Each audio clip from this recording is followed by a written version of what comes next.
Que episódio satisfatório! Poucas vezes na vida eu fiquei tão animado, tão ansioso para ver um personagem detestável se dando mal. O episódio 21 de Jujutsu trouxe a continuidade e aparentemente a conclusão da luta Itadori todo contra Mahito, e para quem questiona ou não gosta, é inegável que o protagonista teve seu grande momento na obra. Antes de falar disso tudo, olá, meu nome é Rodrigo e sejam bem-vindos ao meu canal. Se você for novo por aqui, eu espero que esse seja o primeiro de vários encontros nossos. Convido você a se inscrever, ativar o sininho e dessa forma me ajudar nesse projeto. Caso você já seja um inscrito, muito obrigado por estar aqui novamente. Você é muito lindo, muito linda e eu espero que você saiba disso.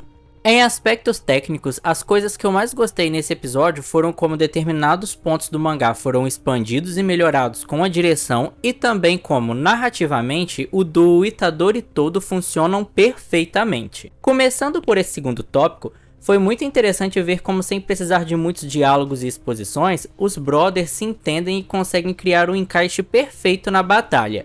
Fica nítido o papel do Itadori como principal, mas o todo é um perfeito coadjuvante que abre a cena para o clímax.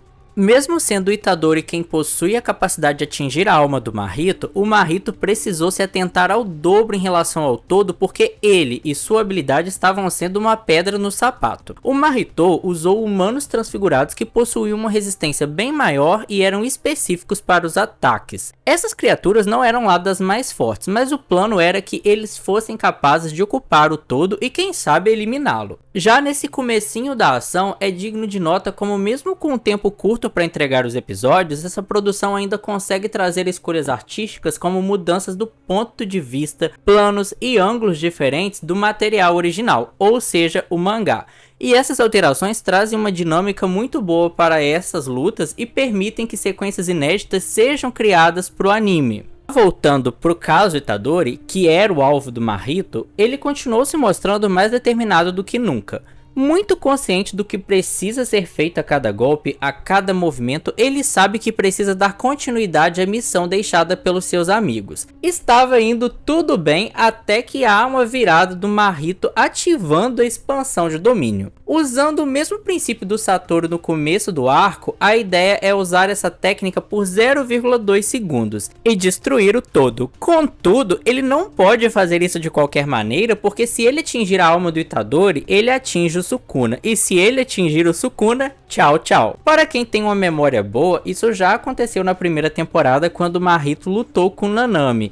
E me chama a atenção como, nesse caso, essa peste dessa maldição é muito inteligente, porque o Mahito tem uma atenção, um cuidado muito grande para não se complicar. Ele conseguiu fazer algo similar ao Gojo, que ele só viu e observou uma vez, e para aumentar a tensão, ele percebeu que poderia transfigurar o todo e meio que trapacear, ferindo fisicamente o Itadori. Ou seja, posso não atingir a alma do Sukuna, mas posso quebrar o menino no meio. Já o todo, eu posso simplesmente transfigurar ele e ficar numa boa. Nesse espaço dessa sequência, há uma narração explicando tanto as ideias do Mahito, quanto as contramedidas do todo e quando e onde ele aprendeu elas e o que o Itadori iria fazer. E esse é um recurso que é expositivo e parece ir de encontro ao que eu falei inicialmente no vídeo, que não é um episódio expositivo, principalmente na relação todo Itadori, só que a narração é algo que vai ser cada vez mais presente em Jujutsu. Isso porque as técnicas e princípios ficarão cada vez mais complicadas. Há algumas coisas aqui que têm princípios químicos e físicos, como o caso da isomeria, se eu não me engano, isometria, do Mahito com os humanos transfigurados. E, bem, vamos ser sinceros, eu não me lembro nada de química na escola, então é necessário colocar isso pra gente entender o porquê e como e qual o princípio que rege aquela técnica, aquele poder.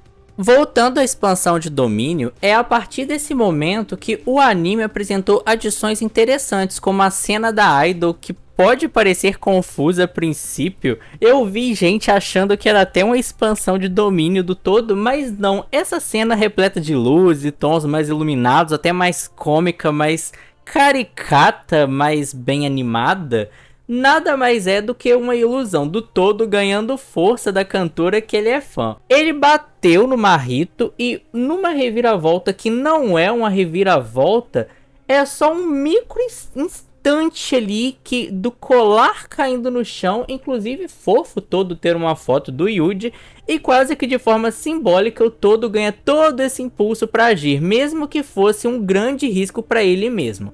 O todo troca de lugar e o Itadori atinge o Mahito com o Kokusen. O Mahito fica visivelmente ferido pelo golpe. Há de se considerar que usar a expansão de domínio, mesmo que rapidamente, traz um dano, mas esse personagem é tão embaçado que durante a adversidade conseguiu evoluir e achar a verdadeira forma de sua alma, e uma forma mais resistente e poderosa.